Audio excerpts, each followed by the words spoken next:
Good morning students. আজকে তোমাদের অঙ্কের যে ক্লাসটা নেব তাতে যে চ্যাপ্টারটি আলোচনা করা হবে সেটা হচ্ছে যে আগের দিন অবধি বৃত্ত আলোচনা করেছিলাম। আজকের আলোচ্য চ্যাপ্টারটা হচ্ছে কণিক ও অর্ধবৃত্ত, কণিক এবং অধিবৃত্ত। হ্যাঁ, এই যে কণিক বলে যে চ্যাপ্টারটি আছে তার মধ্যে তোমাদের অধিবৃত্ত আছে, উপবৃত্ত আছে আর পরাবৃত্ত আছে। তাহলে আজকের ক্লাসে আমরা কণিক কি জিনিস সেটা আলোচনা করব এবং তারপরে অধিবৃত্ত আলোচনা করব। অধিবৃত্তের সমীকরণ কিরকম আকারে দেখতে হয়, কিভাবে সেই সমীকরণ নির্ণয় করা হয় সেই সম্পর্কে আলোচনা করা হবে। ঠিক আছে, তাহলে প্রথমে আমরা দেখব যে কণিক কি। কণিক কি বলছে? কণিক হচ্ছে যে কোনো একটা সমতল, মনে করো এটা একটা সমতল আছে, এই সমতলে ওপর একটি বিন্দু এমনভাবে চলমান হয়, বলছে এই সমতলের উপর একটা বিন্দু এমন একটা পথে মুভ করছে বা চলমান আছে যাতে করে এই সমতলের ওপর অবস্থিত অপর একটি নির্দিষ্ট বিন্দুকে আমি এস নাম দিলাম আর আমার চলমান বিন্দুকে নাম দিলাম পি। তাহলে বলছে এই চলমান বিন্দুটা, অর্থাৎ চলমান মানে এই বিন্দুটা বিভিন্ন সময় তার স্থান পরিবর্তন করছে। স্থান পরিবর্তন কিভাবে করছে? শর্তটা কি? শর্তটা বলছে যে ওই সমতলে অবস্থিত অপর একটি বিন্দু এস এর থেকে পি এর যে দূরত্ব এবং ওই সমতলে অবস্থিত অপর একটি নির্দিষ্ট সরলরেখা এল, এই একটা সরলরেখা আছে এল, এটাও নির্দিষ্ট, এর পজিশন ফিক্সড, এই বিন্দুটার পজিশন ফিক্সড। বলছে যে পি এমন একটি চলমান বিন্দু যেটা কিনা ওই সমতলের একটি নির্দিষ্ট বিন্দু এস থেকে তার দূরত্ব এবং পি বিন্দু থেকে এল সরলরেখার লম্ব দূরত্ব, এই লম্ব টানলাম, লম্বের পাদবিন্দুর নাম দিলাম এম। তাহলে এই চলমান বিন্দু থেকে নির্দিষ্ট বিন্দুর দূরত্ব এবং চলমান বিন্দু থেকে নির্দিষ্ট একটি সরলরেখার লম্ব দূরত্ব এর অনুপাত ধ্রুবক। এর অনুপাত মানে এসপি বাই পিএম, এটা হচ্ছে ধ্রুবক। এটা যদি হয়, এই শর্তটা যদি ফুলফিল করে, তবে এই পি বিন্দুর সঞ্চার পথকে বলা হয় কণিক। আরেকবার বলি, পি হচ্ছে একটি সমতলে অবস্থিত চলমান একটি বিন্দু। এবার এই চলমান বিন্দুটি যে পথে চলছে সেই পথটিকে একটি কণিক বলা হবে। কখন? যদি পি বিন্দু থেকে ওই সমতলে অবস্থিত একটি নির্দিষ্ট বিন্দু এস এর দূরত্ব এবং ওই পি বিন্দু থেকেই ওই সমতলে অবস্থিত অপর একটি নির্দিষ্ট সরলরেখা এল এর লম্ব দূরত্ব পিএম এর অনুপাত ধ্রুবক হয়, অর্থাৎ এসপি বাই পিএম এটা যদি ধ্রুবক হয়, তবে পি বিন্দুর সঞ্চারপথকে কণিক বলা হয়। এখন এক্ষেত্রে এই যে নির্দিষ্ট বিন্দু এস, এটাকে বলা হয় ওই কণিকের নাভি।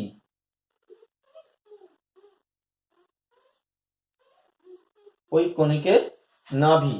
আর এই যে নির্দিষ্ট সরলরেখা, এটাকে বলা হয় নিয়ামক।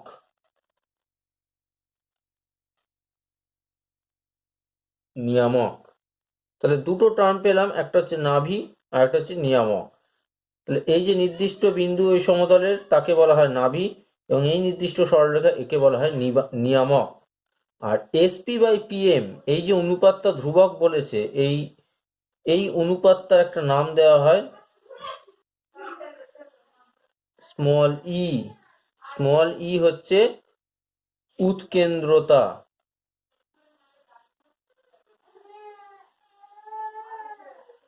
উৎকেন্দ্রতা। ঠিক আছে, তাহলে দেখো তিনটে টার্ম পেলাম, নাভি, নিয়ামক এবং উৎকেন্দ্রতা। এই যে শর্তটা SP by PM is equal to e, এইটা থেকেই আমরা কণিকের ইকুয়েশনটা তৈরি করতে পারি। সেটা বিভিন্ন ক্ষেত্রে বিভিন্ন রকম দেখতে হয় ইকুয়েশনটা। হ্যাঁ, এই SP by PM is equal to e, এইটা সিম্পলিফাই করেই আমরা কণিকের সমীকরণ নির্ণয় করি। এখন এই যে উৎকেন্দ্রতা, এই যে ধ্রুবক, এটার মান কি কি হতে পারে? ইকুয়াল টু 1 হতে পারে, লেস দেন 1 হতে পারে, আবার গ্রেটার দেন 1 হতে পারে। একের সাথে সমান হতে পারে, একের থেকে ছোট হতে পারে, একের থেকে বড় হতে পারে। একের সাথে যদি সমান হয় সেক্ষেত্রে ওই কণিকটার নাম হচ্ছে অধিবৃত্ত বা প্যারাবোলা, যেটা আজকের ক্লাসে আমরা আলোচনা করব। যদি লেস দেন 1 হয় তবে ওটাকে বলে উপবৃত্ত বা ইলিপস, আর যদি টা গ্রেটার দেন 1 হয় তখন ওটাকে বলে পরাবৃত্ত বা হাইপারবোলা।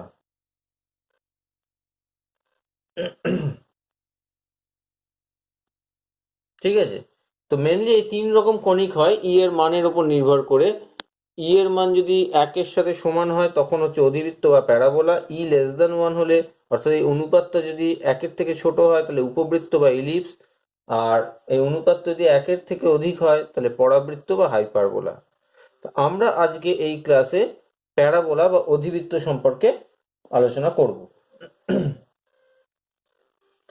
তাহলে এবার আসা যাক অধিবৃত্ত।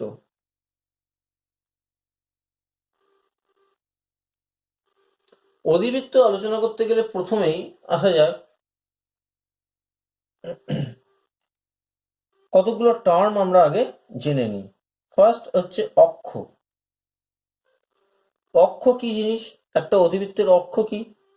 যে রেখা বরাবর এই অধিবৃত্তটি প্রতিসম হবে। অর্থাৎ আমরা এরপরে বিস্তারিত আসছি যে অধিবৃত্তের গ্রাফটা হয় এই রকম দেখতে। তো এই যে রেখাটা, এই রেখা বরাবর দেখো অধিবৃত্তটি হচ্ছে প্রতিসম, মানে এর উপর দিকটাও যেরকম নিচের দিকটাও সেরকম, তখন এই রেখাটিকে বলা হয় অক্ষ। নেক্সট হচ্ছে শীর্ষবিন্দু বা ভার্টেক্স।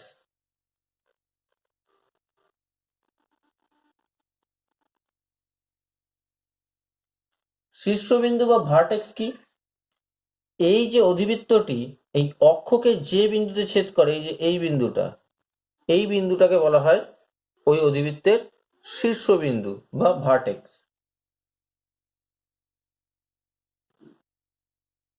নেক্সট হচ্ছে, এটার ক্ষেত্রে মনে করো এইখানে নাভিটা থাকে, এবার আছে নাভি দূরত্ব।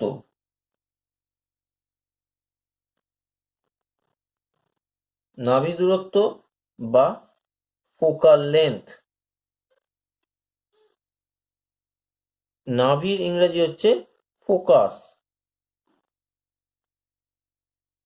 আর নাভি দূরত্ব হচ্ছে ফোকাল লেন্থ। সেটা কি না, এই যে অধিবৃত্তটা এই পথ বরাবর যে যাচ্ছে, এই অধিবৃত্তের উপর যে কোনো জায়গায় একটা বিন্দু নাও পি, পি থেকে এস অবধি যে দূরত্ব সেটাকে বলা হয় ফোকাল লেন্থ বা নাভি দূরত্ব। ঠিক আছে,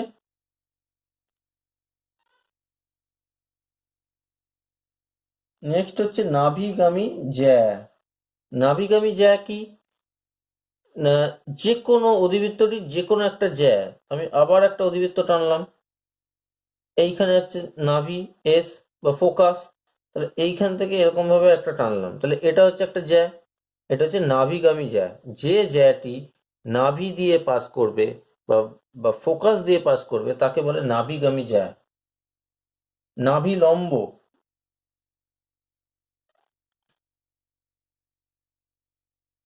নাভি লম্ব কি? নাভি দিয়ে যে সমস্ত জ্যাগুলো টানা হয় তার মধ্যে যে জ্যাটি অক্ষের উপর লম্বভাবে যায় তাকে বলে নাভি লম্ব। ঠিক আছে, এরকম অনেক জ্যা টানা যাবে, তার মধ্যে যে জ্যাটি অক্ষের সাথে 90 ডিগ্রি কোণ উৎপন্ন করবে তাকে বলে নাভি লম্ব। তো এই হচ্ছে কয়েকটা টার্ম আছে। এইবার আসো বিভিন্ন ক্ষেত্রে অধিবৃত্তের সমীকরণ কিরকম হবে।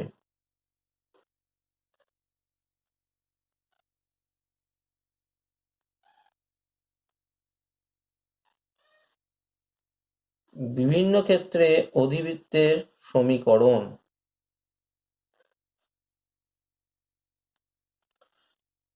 ফার্স্ট কন্ডিশন, ফার্স্ট যেটা আছে সেটা হচ্ছে অক্ষ যখন এক্স অক্ষ এবং শীর্ষ মূল বিন্দুতে,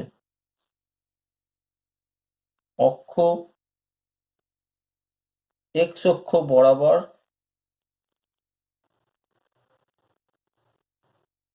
এবং শীর্ষবিন্দু মূল বিন্দুতে।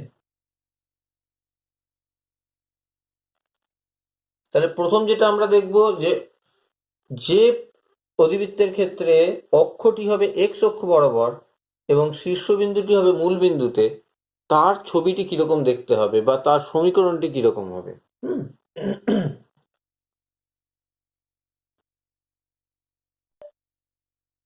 তাহলে দেখো এখানে আমি দুটো ছবি আঁকছি, তারপরে আমি ব্যাখ্যাটা দিচ্ছি।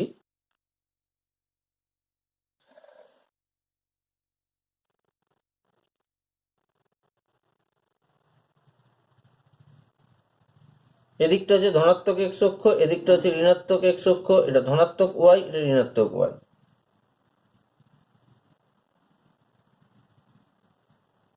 এই একটা অধিবৃত্ত টানলাম।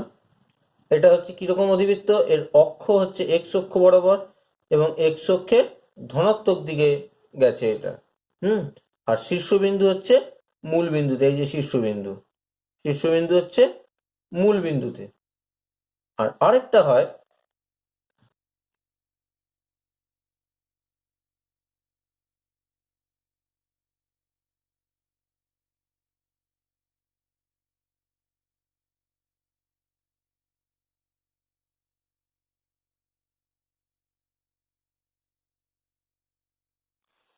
এটা দেখো, এটার ক্ষেত্রে কি হচ্ছে, অক্ষটা হচ্ছে ঋণাত্মক এক্স অক্ষ বরাবর।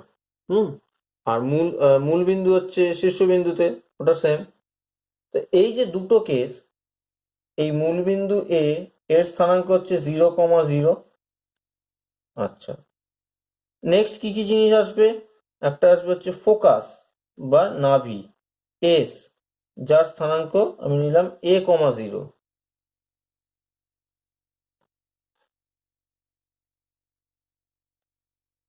এটা হচ্ছে নিরূপক।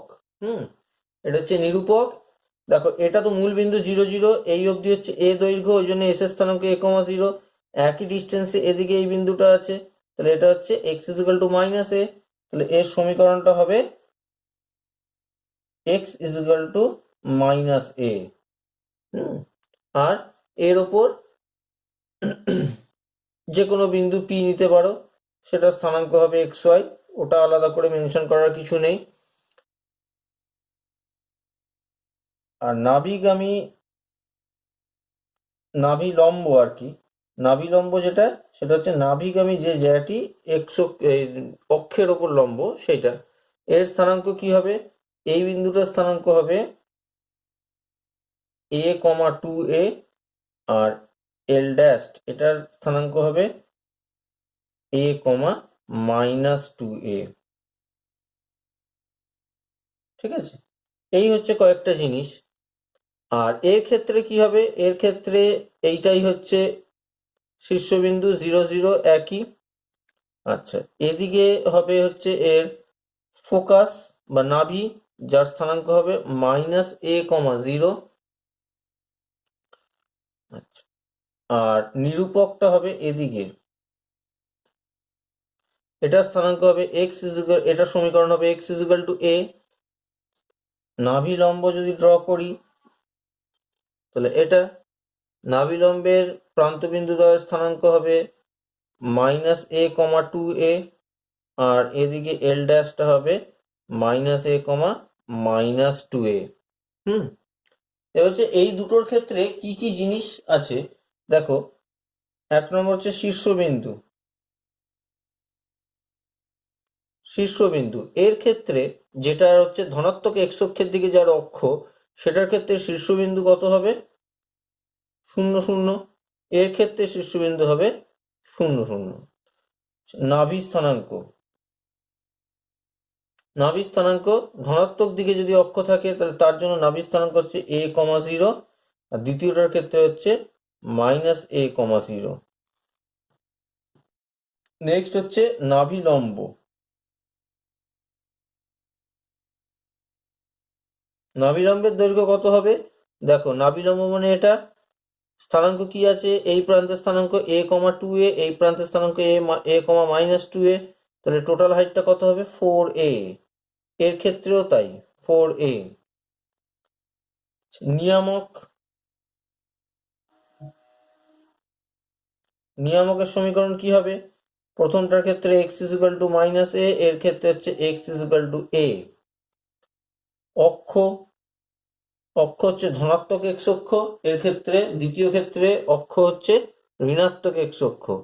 সমীকরণ কি হবে? y 0, এর ক্ষেত্রেও y 0। এরপরে কি আসছে? নাভিলম্বের প্রান্ত বিন্দু।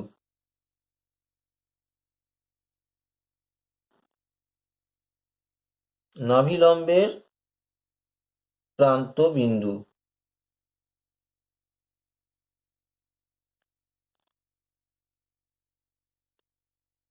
নাভিলম্বের প্রান্ত বিন্দু স্থানাঙ্ক কি কি হবে? a, 2a R a, -2a। এর ক্ষেত্রে কি হবে? -a, 2a R -a, -2a। ঠিক আছে, তো এই কটা জিনিস আমরা এই ফিগার থেকে পেতে পারি। এখন এই প্রথম ক্ষেত্রে সমীকরণটা কি হবে? এই অধিবৃত্তের সমীকরণ হবে y² = 4ax। দ্বিতীয় ক্ষেত্রে কি হবে? y² = -4ax। ঠিক আছে, তাহলে এটা হচ্ছে যখন অক্ষটা x অক্ষ বরাবর এবং শীর্ষবিন্দু মূল বিন্দুতে থাকে, সেই শর্ত অনুযায়ী অধিবৃত্তের ছবিটা দুরকম দেখতে হয়, একটা এটা, একটা এটা। দুটোর ক্ষেত্রেই শীর্ষবিন্দু স্থানাঙ্ক কত, নাভি স্থানাঙ্ক কত, নাভিলম্ব কত, নিয়ামক কি, অক্ষ কি, নাভিলম্বের প্রান্তবিন্দু কি কি, এই তথ্যগুলো দেওয়া থাকলো। হ্যাঁ, এই কটা তথ্য জানা থাকলে সেই সমীকরণ সংক্রান্ত যে কোনো জিনিস যা নির্ণয় করতে দেবে সেগুলো খুব সহজেই নির্ণয় করা যায়। ঠিক আছে, এবার আসা যাক 2 নম্বর হচ্ছে যখন অক্ষটা হচ্ছে y অক্ষ বরাবর।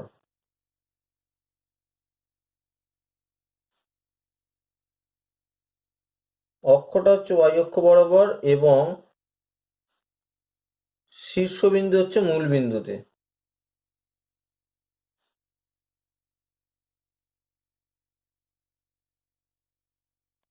অক্ষটা হচ্ছে y অক্ষ বরাবর এবং শীর্ষবিন্দু হচ্ছে মূল বিন্দুতে। সেক্ষেত্রে ছবিটা কিরকম দেখতে হবে?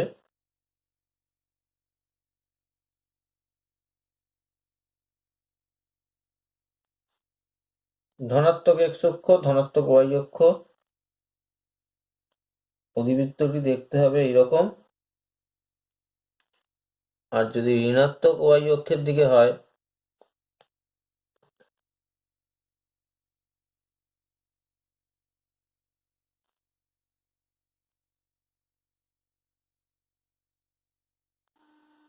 এই, তাহলে এইটা হচ্ছে আমার মূল বিন্দু, এই সরি, এটা হচ্ছে আমার শীর্ষবিন্দু 0 0।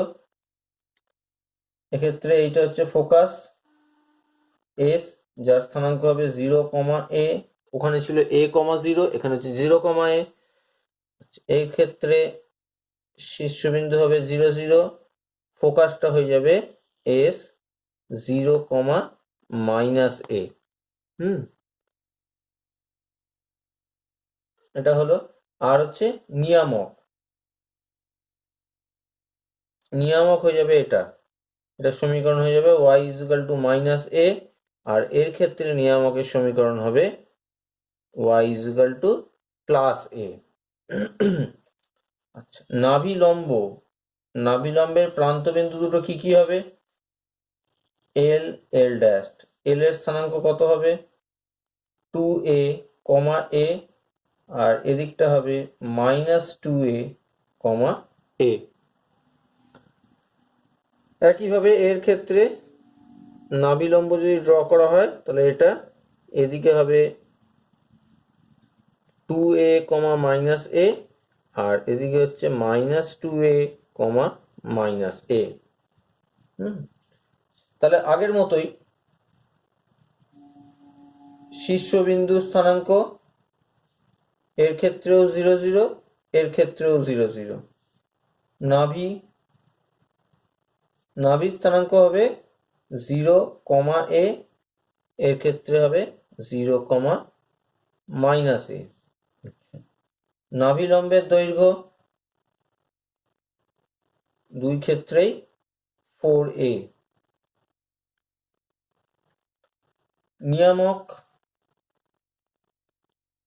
নিয়ামকের সমীকরণ কি হবে?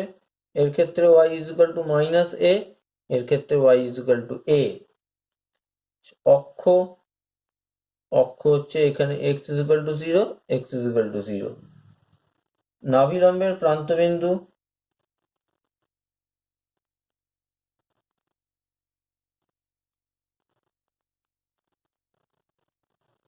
লম্বের প্রান্তবিন্দু হচ্ছে, এর প্রথম ক্ষেত্রে হবে 2a, a R -2a, a, আর এক্ষেত্রে হচ্ছে 2a, a and -2a, a।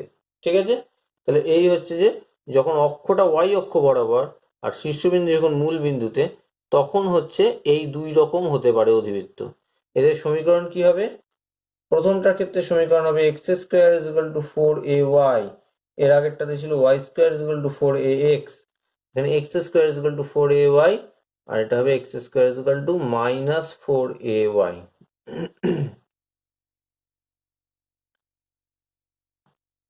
ঠিক আছে?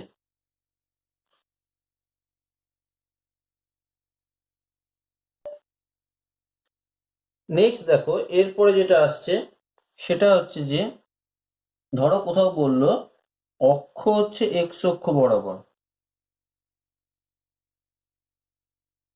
কিন্তু নাভি মূল বিন্দুতে অবস্থিত।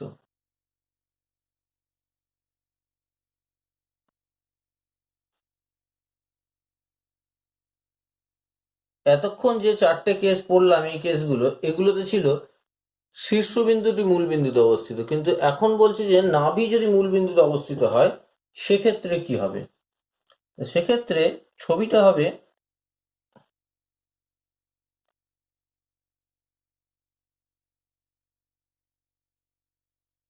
এইটা হচ্ছে আমার মূল বিন্দু, এইটা হচ্ছে আমার নাভি বা ফোকাস। শীর্ষবিন্দুটা মনে করো এখানে আছে, তাহলে এইখান থেকে এত দূর যতটা ডিস্টেন্স, ঠিক ততটা ডিস্টেন্স নিলে আমি পাবো হচ্ছে নিয়ামক। তাহলে এইখানে আমি নিয়ামকটা আঁকলাম।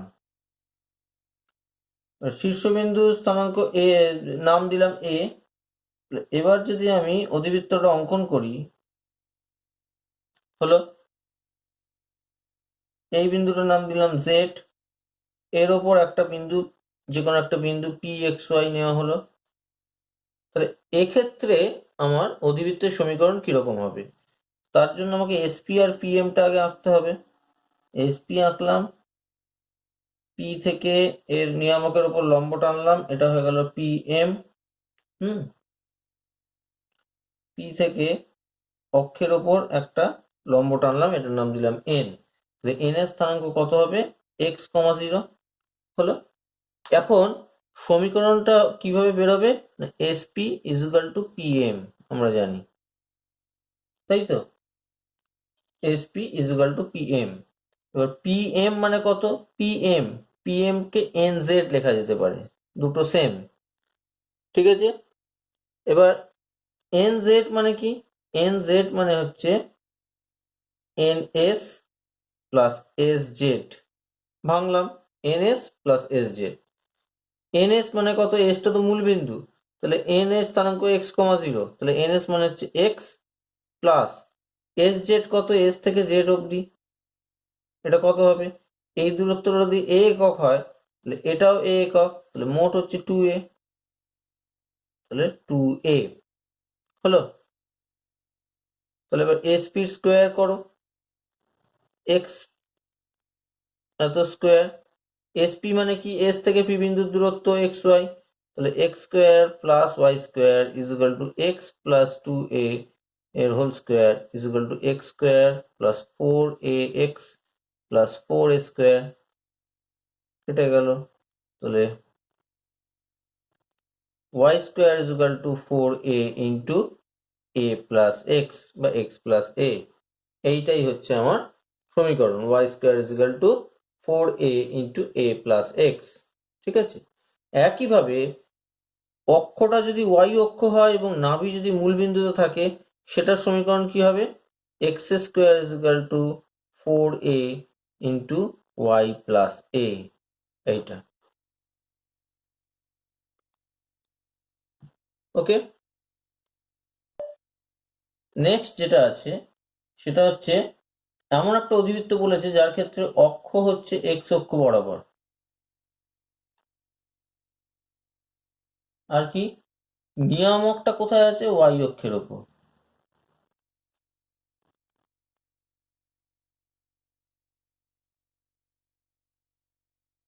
এক্ষেত্রে বলছে অক্ষটা এক্স অক্ষ কিন্তু নিয়ামকটা হচ্ছে ওয়াই অক্ষের ওপর। ছবিটা কিরকম হবে দেখো, আগে এক্স অক্ষ আর ওয়াই অক্ষ দুটো টানা যাক।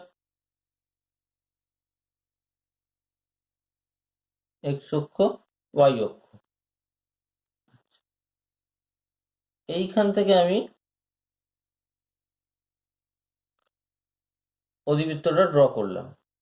এক্ষেত্রে নিয়ামক হচ্ছে এইটা, কারণ বলেছে নিয়ামকটা ওয়াই অক্ষ দিয়ে যাচ্ছে, তাহলে এটা হচ্ছে নিয়ামক।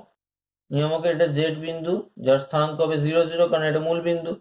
এটা হচ্ছে আমার শীর্ষবিন্দু, এর স্থানাঙ্ক আমি নিয়ে নিলাম a, 0, অর্থাৎ এই অবধি দূরত্বটা a ধরলাম। তাহলে ফোকাস বা নাভি হবে এখানে, এটা স্থানাঙ্ক হবে 2a, 0। এখানে যে কোনো একটা বিন্দু p x y নিতে হবে, sp যোগ করতে হবে। এখান থেকে নিরূপকের উপর লম্ব টানলাম pm,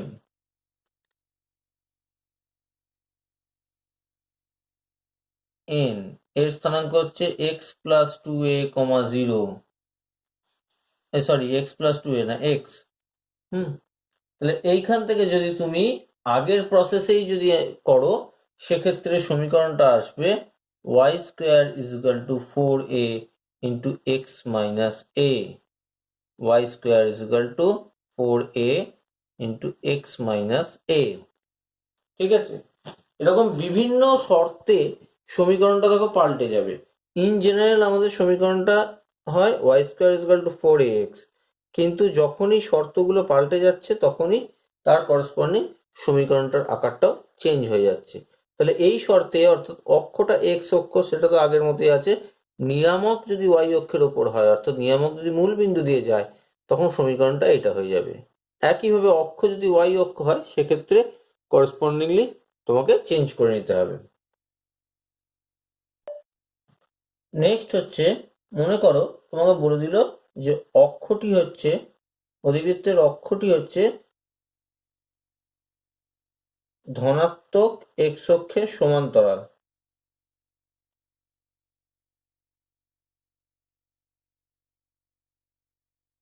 সেক্ষেত্রে সমীকরণ কি হবে?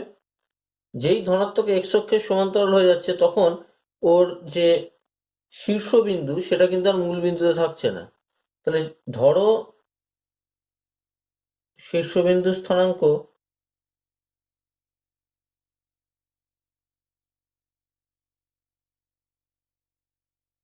আলফা কমা বিটা, আর নাভিলম্বের দৈর্ঘ্য হচ্ছে 4a।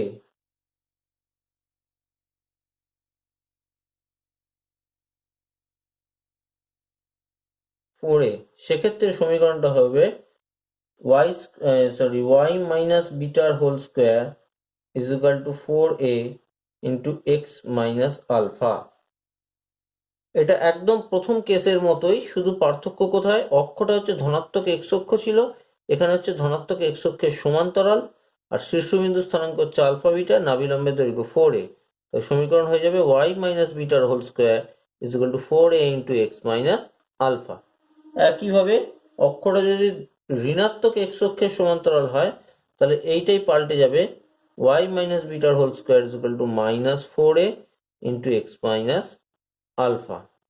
ঠিক আছে, আর যদি ধনাত্মক y অক্ষের সমান্তরাল হয়, তখন হয়ে যাবে x minus alpha whole square is equal to 4a into y minus beta, আর এক্স মাইনাস আলফার whole square is equal to minus 4a into y minus beta.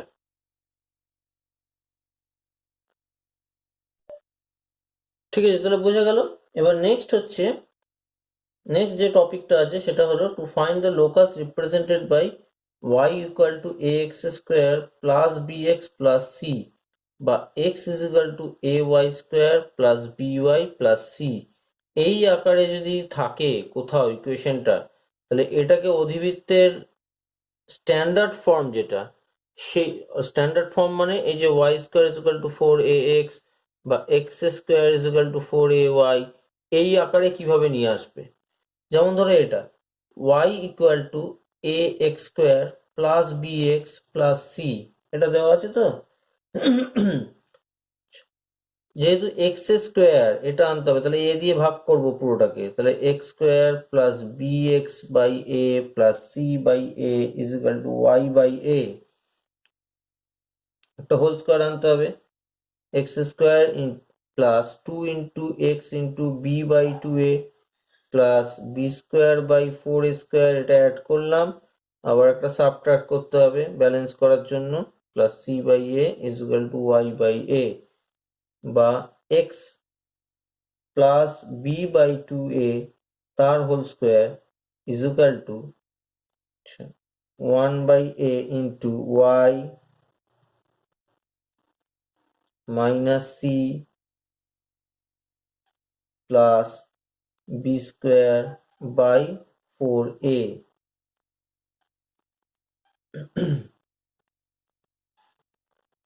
বা x plus b by 2a whole square is equal to 1 by a into y plus b square minus 4ac by 4a।